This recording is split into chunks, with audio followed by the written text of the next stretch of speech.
Selamat sore, perkenalkan nama saya Rena Cikwa. Saya dari mahasiswa Uncen, Fakultas Fisip, Prodi Ilmu Pemerintahan, Ekstensi Angkatan 2020. Iya, baik, di sini saya akan menjawab soal tugas pengganti TS dari mata kuliah Perencanaan Kota dan Wilayah yang diampu oleh Bapak dosen Mulyadi Anangkota. Soal nomor 1, jelaskan tujuan dan manfaat mempelajari mata kuliah Perencanaan Kota dan Wilayah. Jawaban nomor 1, perencanaan kota dan wilayah adalah menciptakan kehidupan yang efisien, nyaman, serta lestari, dan kemudian pada akhirnya akan menghasilkan rencana yang baik oleh pihak pemerintah maupun oleh pihak swasta.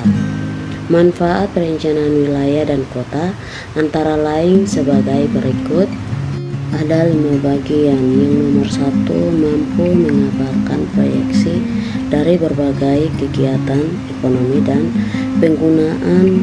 penggunaan lahan di wilayah tersebut di masa yang akan datang. Bagian kedua, dapat membantu atau memandu para perilaku ekonomi untuk memilih kegiatan yang perlu dikembangkan di lokasi yang diizinkan.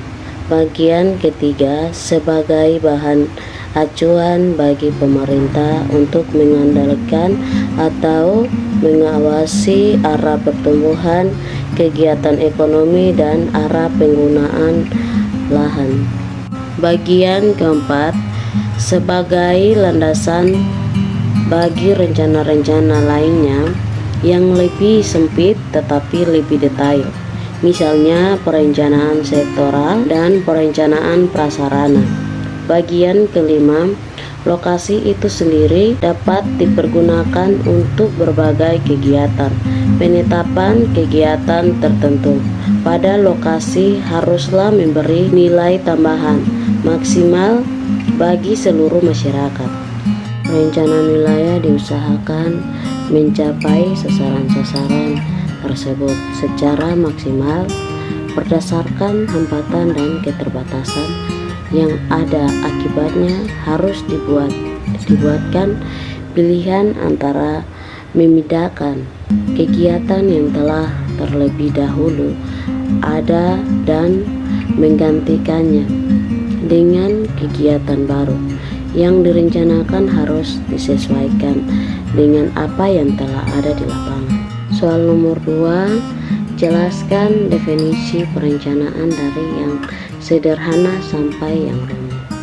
Jawaban nomor 2, artinya perencanaan adalah suatu proses menentukan apa yang ingin dicapai pada masa yang akan datang, serta menetapkan tahapan-tahapan yang dibutuhkan untuk mencapai.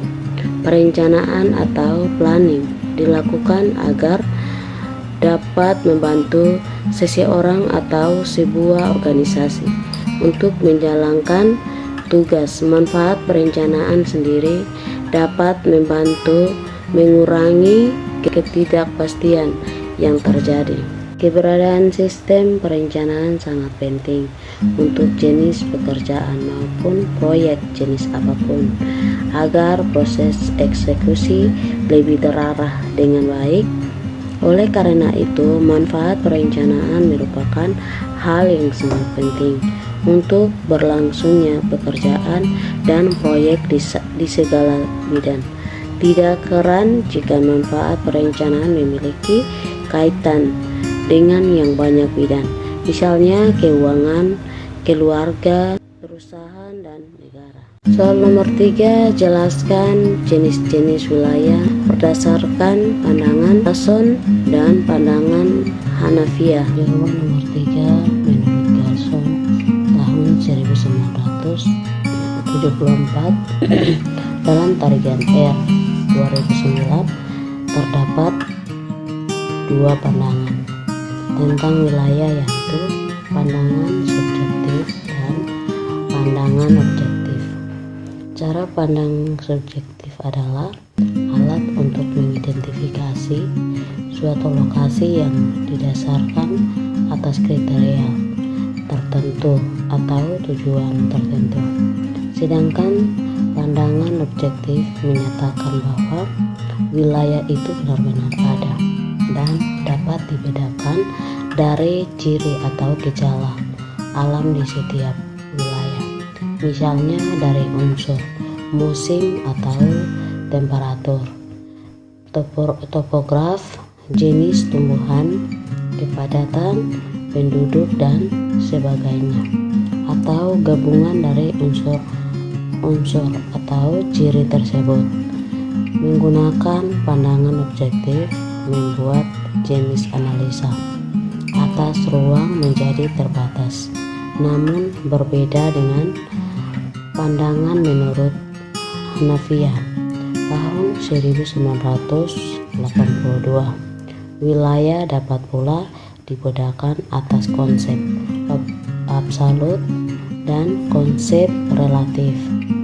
Konsep absolut didasarkan pada keadaan fisik, sedangkan konsep relatif selain memperhatikan faktor fisik, juga sekaligus memperhatikan fungsi sosial ekonomi dari ruang tersebut.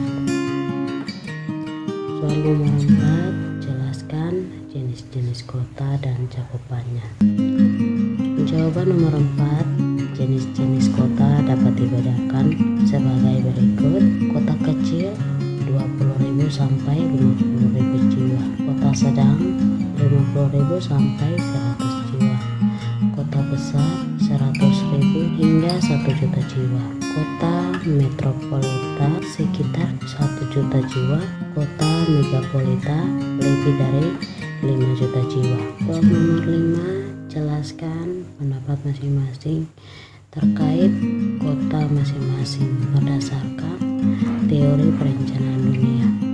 Jawaban nomor 5, berdasarkan apa yang telah terjadi belakangan ini, saya melihat bahwa kota atau kabupaten pembangunan perlu adanya terobosan-terobosan baru, baik di bidang kesehatan maupun sosial ekonomi, karena sejak disahkan menjadi suatu kabupaten, nyatanya dari pejabat-pejabat terdahulu hingga saat ini proses pembangunan tidak merata, atau dengan kata lain belum maksimal.